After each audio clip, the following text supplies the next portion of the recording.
Hello and welcome back to Rage Gaming. My name is Hollow and it's time to talk dual blades in Wilds. At the recent Gamescom in Germany, Cologne, I went to the event and was able to play the game in a private area for 60 minutes and then 30 minutes of private recording. During that time, I played dual blades, bow, and greatsword, and I've made various videos about the whole experience. But now I'm dedicating a whole video to my main weapon as a big topic. I think generally people think there's less to new dual blades than there actually is, and today I want to provide you with all the information, all the things that I've learned from playing it myself, as well as looking everything online. There is a new blade dance combo. There is the changes to the demon flurry combo when you're in archdemon. There's the demon dodge in general and the mechanics about that are really interesting, and there's a lot of cool stuff there. Obviously, you've got focus mode and the mount attacks, and even some new aerial stuff with a dismount seikret flying attack. There's actually a lot here that I'm really happy with and excited to play with again. But I have to preface this with the fact that Capcom let me record some of their footage, right? But they also gave me restrictions. So I'm following those as best I can, which means a lot of the footage we're looking at is dev footage or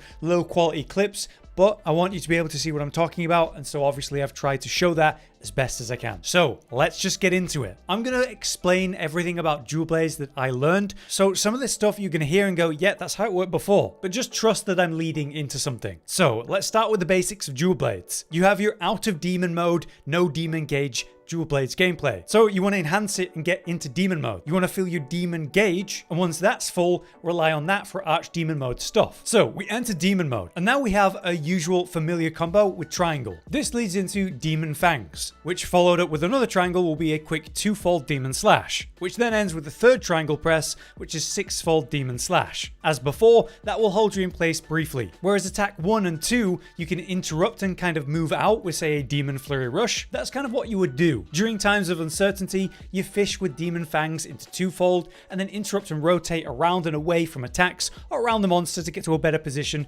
using demon flurry rush, maybe an evade, maybe another demon flurry rush, that kind of thing. Ground dual blades, moving around the monster like a fly. Just as before, you can combine the end of the 6-fold demon slash combo into a full blade dance, and it's obviously a really effective way to get burst out on a monster that's maybe staggered or full knockdown or something like that. This is all pretty much the same, but blade dance itself has changed in some pretty drastic ways. It can still be triggered with triangle and circle together while you're in demon mode or potentially archdemon mode. So the whole combo can be finished with part 2 and 3 even while you're at 0 stamina, as long as you're in demon mode or archdemon. Interestingly, you can also transition into demon flurry, a different combo, using your active demon gauge with R2. We see that during the dev stream right here. The hunter triggers blade dance part 1. That consumes a little bit of the gauge, by the way, but because he has the demon gauge active at this time, he could also choose to press R2 to continue this combo now into Demon Flurry part 1 and then part 2 after that if he chose to, although obviously here he just doesn't. Now a big part of the change to blade dance here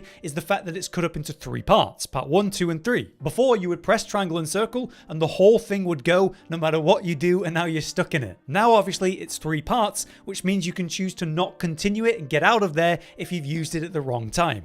That's really nice quality of life, but it's changed beyond that. What we have here is some incredibly low quality footage during the German Capcom stream with a multiplayer section about 6 hours into the video. At the bottom left of this multiplayer section then we have dual blades, so I'm really sorry about this quality, but this is footage of what I'm talking about and I want you to see it. The player has knocked down a doshaguma and goes for the full blade dance combo right off the back of the full 6-fold combo, so that's really effective DPS. We get to see it in action. Here we have the familiar part 1 of blade dance, but as you see, it continues into this little jump spin attack for part 2, and then with part 3 it's totally different. You have this new vertical spin combo where he does a jump vertical spin, a horizontal spin on land, and then a second vertical spin. It looks awesome and it's way longer. I'm so glad I was able to find any footage of this for you guys, because on all of the English dev streams, they just don't do it. It's been a genuine struggle, but here this hero does it twice back to back for us. So it's important to note anyway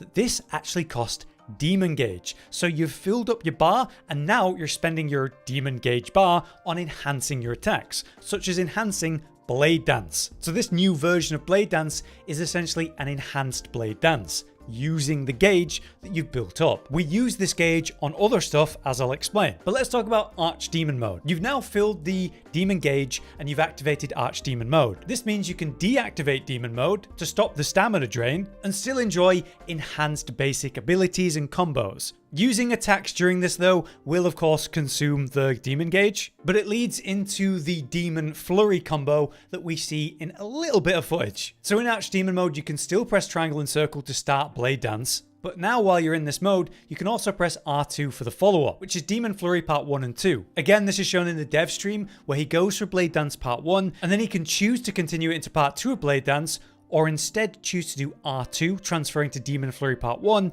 and then 2. We actually get to see that from the same hero at the German Capcom stream at Gamescom, showing us, yes, Demon Flurry Part 1 and 2. As you can see, he uses it and he leaps forward with this chain of spinning attacks, then jumps backwards with Part 2 with a similar style of attack. We see him do this immediately again a second time, where he uses it to move forward both times. So, compared to your usual Blade Dance, this is a much shorter combo, but does allow for some small movement while attacking in a very controlled way in seemingly any direction. So technically we could interrupt a Blade Dance using this to slightly reposition to a more optimal DPS spot, maybe moving left or right, or just simply out of the way while still attacking. This opens up new utility with your Blade Dance combo, beyond just not continuing the combo, but instead attacking and moving at the same time. Obviously you'll have to manage your demon gauge for all of this kind of stuff, but I think this is going to really change the way that we play. The nature of dual blades kind of holding you down in a single spot has always been annoying. And that's why I really liked Archdemon mode's version of it, in Rise specifically, where yeah, we could do this Part 1, Part 2, Part 3 combo and cancel out when we need to. But this max DPS version, which is the full Blade Dance combo, being changed, being longer, seemingly being more impactful, and yet we're not stuck in it and we can use Blade Flurry to move around even. It's just incredible. Okay, so that's the kind of core of your demon mode, an Archdemon mode, and the big combos. Let's now talk about Demon Dodge. A totally new thing you can do while Demon Mode or Archdemon Mode, you just land a perfect evade. This results in iframes and a spin attack that's kind of familiar to Rise's counterattack spin attack on a successful counter. You'll glow blue and for a period of time you'll have this buff. During that buff, your evades will do this same attack dodge combo thing. But did you know that there's now a buff displayed at the top left with a number showing us how long is left? Here it shows 11 seconds on the timer immediately, but I have to assume the real length is 12 seconds and it's just instantly gone down to 11 as it began. Either way, yes, your character is now shiny blue, and every time you evade, you'll attack at the same time. The buff lasted until the timer was up, so even when I went down to 0 stamina, I maintained that buff, allowing me to do more evade attacks at the same time. More demon dodges. After you land this perfect evade, you do the demon dodge spin attack automatically, but you can actually follow this up with a move called Screw Slicer that we get a look at during this dev stream. We see the hunter here uses it multiple times in following succession after a demon dodge use. So let's say you've landed a demon dodge and you're buffed up with that effect. You press X to dodge and do the demon dodge attack automatically during this buff window. Then follow that dodge attack up with a triangle, essentially extending the spin attack combo in a forward direction of your choosing. So you're doing a demon dodge attack and then doing the second part of the combo called Screw Slicer with triangle. It does seem to end there as a combo though, but it means you can dodge and attack at the same time with a demon dodge, continuing forward where you want to go, much like we would do with an evade into a demon flurry rush. But now we can combo it into Screw Slicer as well to extend the distance and the attack combo. Yeah, I really like this addition. It makes the evasive attack combined with the movement smoothly reward just one perfect evade, because once you've hit that perfect evade, you now have 12 seconds of attack and evade at the same time, and the potential of Screw Slicer. Here's some extra info for you. Each time I used this evade attack while in Archdemon mode, it did consume some of my demon gauge, but it still also cost stamina like a normal evade would. On the bright side, if you use the demon dodge while in demon mode, meaning your stamina is being passively drained anyway, it will actually not waste any demon gauge on the demon dodge, only stamina. However, the moment I put my weapons away to drink a potion, the demon dodge buff would instantly drop. Even if I had 10 seconds left, the moment that I put my weapons away, the buff was gone. So you need to keep the weapons out to maintain the demon dodge buff. Alright, I hope that you understood everything that I said there. I know it's really dense, but I think if you're a Dual Blades player, that should be really helpful information. Now let's quickly talk about some of the stuff that I see is more obvious, like focus mode. Our focus strike is called Turning Tide, and you must hit an active wound for it to trigger. It is the same aerial launch from aerial dual blades in Rise, and when you successfully hit a wound, it launches you up into the air in a similar way. But now it automatically grapples onto the monster with a grapple, and then it moves you to the end of the monster to spin down its spine. It'll move you automatically to the tail or the head, and then you'll go down the length of the monster with that classic Levi spin move. Again, it's all automatic.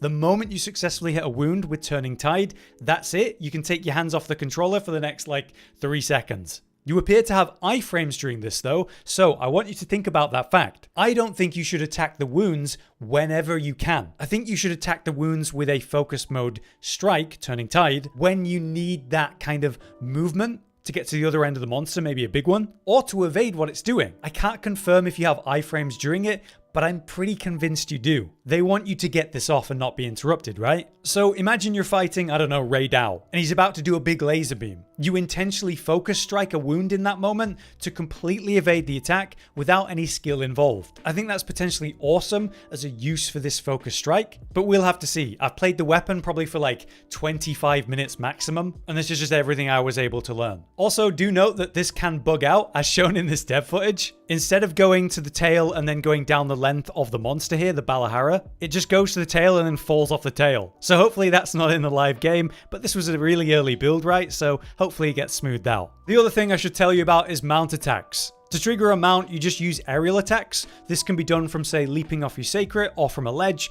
and then by triggering triangle mid-air, which will do a jumping double slash. That deals mounting damage and potentially will trigger a mount. While mounted, you can trigger a weapon attack with R1, which is interesting, or familiar, use your knives with a light or strong attack with circle or triangle. In the dev stream, we see the lights are just fast but weak attacks for 1 damage, but the heavy attacks lift it up into the air and slam it down, dealing more, like 15 to 17 damage hits were shown. Now, much like Worlds mounting, we also have brace back by holding R2. You do that when the monster tries to fling you off. And then you aim to deal damage at a weak point, building up to do the finisher. So when ready, you can use the weapon attacks to lead into a finisher. The R1 attack's name changes to draw finisher when you're ready. And in our case, the hunter begins to swing the dual blades, quickly leading into this incredible spin leap into a spinning pass by, like a Levi style spin again. It seems to deal great damage though, many ticks of small damage, but the big number shown in this case was 100. And as you can see, mount finishers also leave the monster knocked down, so leaving it exposed. This is everything that I was able to learn with my brief time playing the game, and everything that I've seen online as well. I hope that there was new information here for you, and I hope that, I was understandable. If you guys have learned anything else about dual blades in Wilds, please let me know in the comments. I'd love to hear about it. But until next time then, I've been Hollow, you've been you. Thank you for watching. Josh, Cotton, and Hollow with the videos, dropping the humor like a hammer on your tippy toes, bringing entertainment on a daily arrangement to take our insanity and turn it into entertainment. Yes, I said entertainment twice, to reiterate that it is nice to look into your faces on a mostly daily basis when you let us in your homes to make the whole world a stage. Goodbye.